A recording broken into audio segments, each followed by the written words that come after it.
Welcome back to Sunday Roast. I'm your host, JJ from Dawg Seeds. I want to thank everyone for their recent support and suggestions. I was recently asked about the Sunday Roast and if I was going to roast people. Although it wasn't my intent for the title to be for roasting people, I may air out some of my annoyances every now and then, but not to specifically call out people or name people because I could be here forever doing that with the way things are today and the amount of scammers and con artists and grifters that are out there. But the real meaning of the Sunday roast was really thinking back when I was younger and we'd get really high and we would say, I'm baked, I'm toasted, I'm roasted. But also, Sunday roast means to me a Sunday dinner where you would sit down and tell stories and during your dinner and everything. So that was kind of like the real meaning about the Sunday roast was, sitting down on a Sunday afternoon and telling stories. But getting back to roasting people, there are a few things that are annoying me recently, and one being people fighting over clones, in the naming of clones, and naming clones after yourself. It was said to be meant as a joke. Well, the joke is over, and you're beating a dead horse. In your recent uh, T-shirts and keychains kind of show your true intentions of drama sells. So if the shoe fits, you wear it. So getting back to our story, it was 1986, 1987, and I was dealing with a guy named Bruno in New York City. And just let me set the stage of what was going on in New York at the time. There were drugs everywhere, cocaine, heroin, and there were people just everywhere on the streets, everywhere you went. And there was, most of the people you dealt with were on drugs. 90% of the people were dealing drugs to pay for their habit. So, I was dealing with this guy named Bruno, and I believe he had a crystal meth habit. And it reached a point where we'd be waiting on the corners for hours at a time, and sometimes he would never show. And so I was lucky enough to hook back up with Bobby J through a friend in town. And everyone from town started going to Bobby, and he became a good friend of mine. And he mentored and tutored me and showed me, the way to conduct myself businesslike and how to survive on the streets and not get robbed. Because at the time there were a lot of gangs of uh, of kids that were going around and they would rob people, and so you had to be really careful. And so, he taught me a lot of valuable lessons. And one of the first ones I remember going to him and handing him a stack of money. And he looked down at the money and he's like, what is this? What are you giving me? Because the money that I gave him, it was all mostly 20s, 50s, hundreds, but they were all not in order. They're facing backwards. There was a 20, you'd get a 50, a 20, 100. It was just a big, big pile of mess. And he would sit there and he would straighten out all the money and put them face up and put the 20s in one pile and put the 50s in one pile and put the hundreds in one pile. And he would say, "This is the way I want you to give it to me, bundled up in 1,000 at a time." So if you could bundle up a bunch of 20s in the 1,000, bunch of 50s, so on. And so that taught me a valuable lesson, how to just be able to conduct myself. And throughout the years, we became good friends. And so he was on 46th Street between Broadway and 6th Avenue, right off of Times Square. And he was in a walk up building, about 5 stories. And there was a music uh, repair studio on, and I guess it would be considered kind of a half story going up. So it was right above the storefront that was on the bottom floor. So there was a music repair studio there where they repaired instruments. And then you walked up, and he was up on the third floor, and he that was in that building. He had a grow, and it was one of the first grows I saw, and it was probably in the late 80s, maybe 1989, 1990. And he had it upstairs on the fifth or sixth floor, or fifth floor, should I say. And, he had a hydro table and was doing rock wool. And, he was getting seeds from Amsterdam and stuff. And so that was the very first time that I saw an indoor grow. And it was right in the middle of New York City off of Times Square. And so he also, throughout the years, we, became, good friends and everything. And so, he became involved with this girl. And there was a kid that was from my town. His name was Dave DeGandia, and he was a few years younger than me. And he also was going and buying weed from Bobby. And so both of us eventually partnered up, and we got a place down on Bleecker Street that we are going to start our own spot at.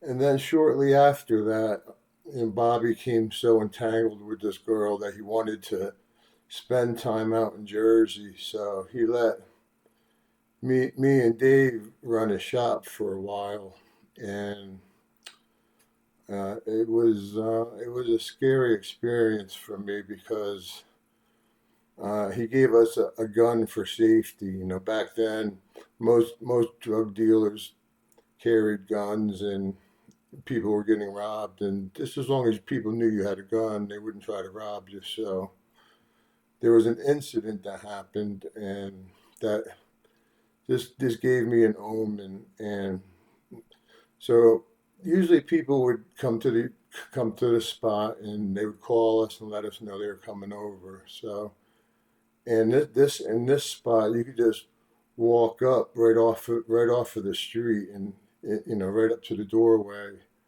And so one day we're sitting there, and no one calls, and then all of a sudden we get a knock at the door, and he gets all paranoid, and then he pulls out the gun, and he tells me to open the door. And you know so I was getting ready to open the door, and he had the gun out, and he went and he cocked it, and it clicked. And then the guy behind the door was like, "Don't shoot, don't shoot, it's me, Ephraim." And so, it was a guy that we knew. And so after that, that kind of really freaked me out. And, the kid always had the gun out. He was always playing with it and everything. So I just told him I wanted out. And, I left. And eventually what happened with Dave was eventually he broke off from Bobby and started his own spot down in the Lower East Side. He got involved with this older woman named Linda Twig, who was a heroin junkie, and she kind of manipulated him into a certain situation that turned out being deadly. And unfortunately, what happened was he was down in a print shop that was selling drugs, selling guns, so uh, I guess that they had a deal set up, and it was a sting operation. It was an undercover cop, and I guess that he came into the shop and he looked at a pound of weed, and I guess that he was also going to buy a gun. I'm not 100% sure about that, but I know they definitely were going to sell them like 10 pounds. So the way that they did it was the guy came in, looked at it, and said, "All right, I'll take it. I'm going to go and get the money." And so Dave had a friend of his that was on standby with the 10 pounds.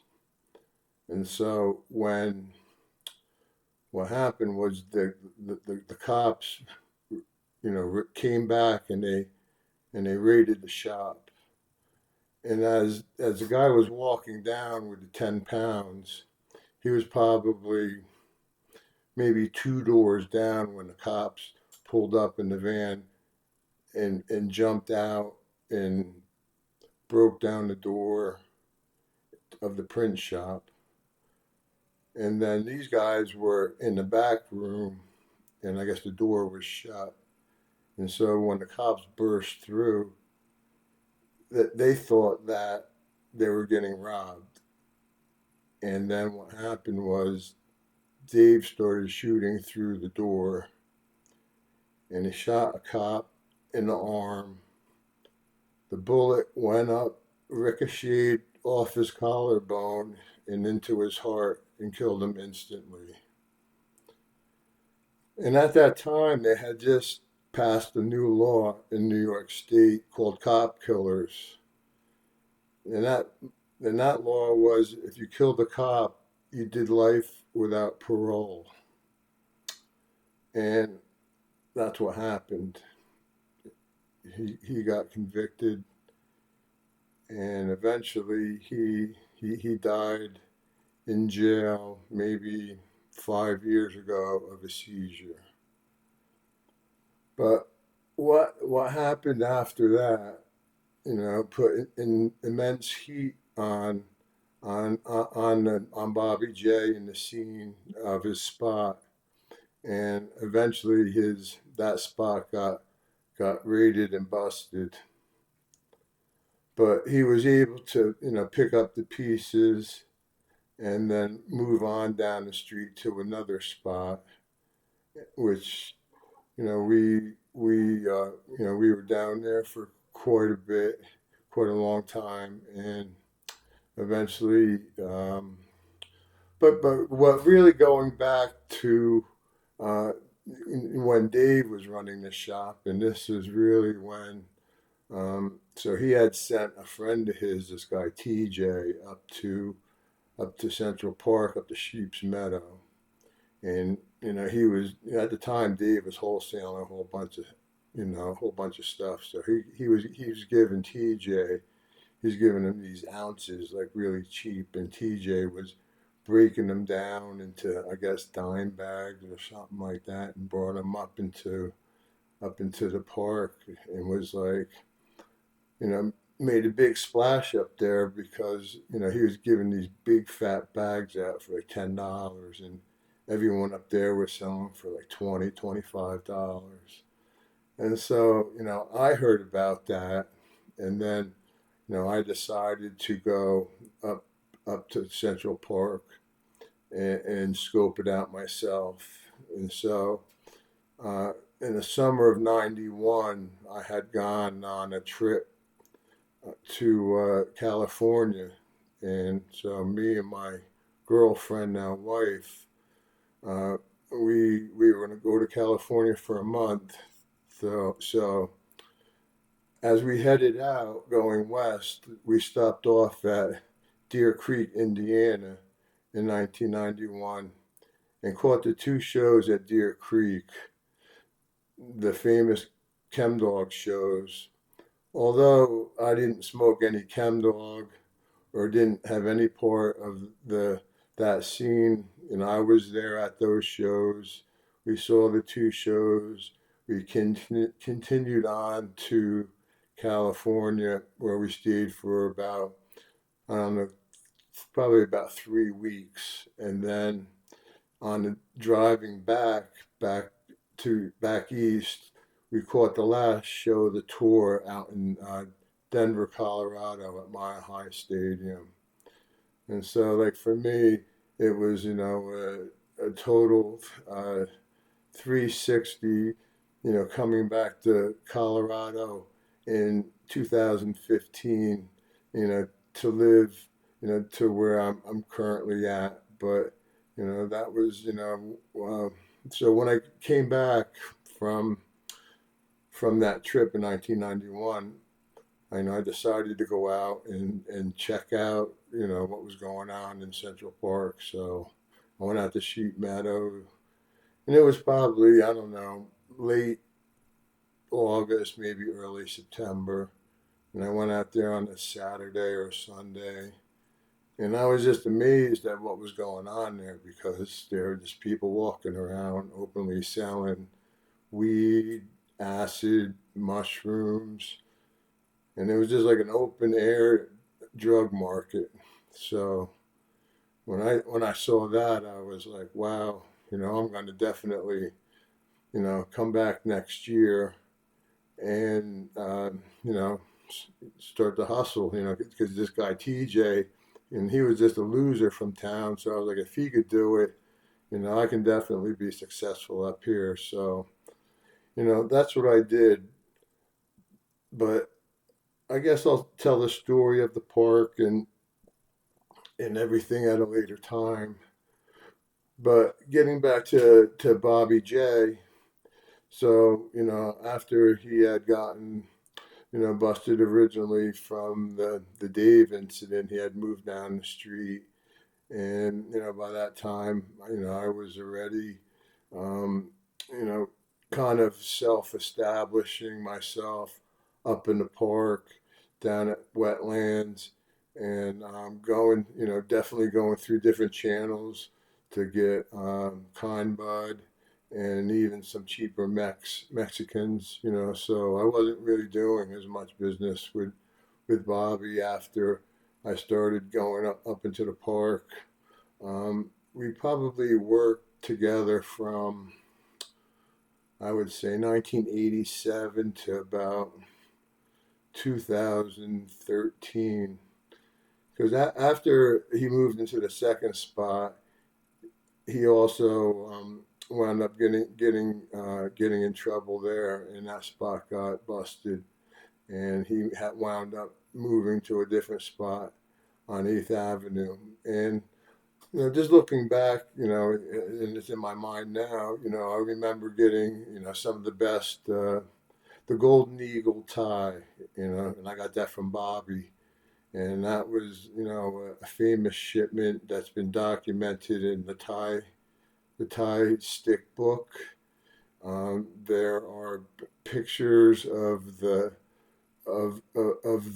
stamps that were wrapped up in the kilos of the eagle stamps that were wrapped up in the cellophane kilos that were shipped.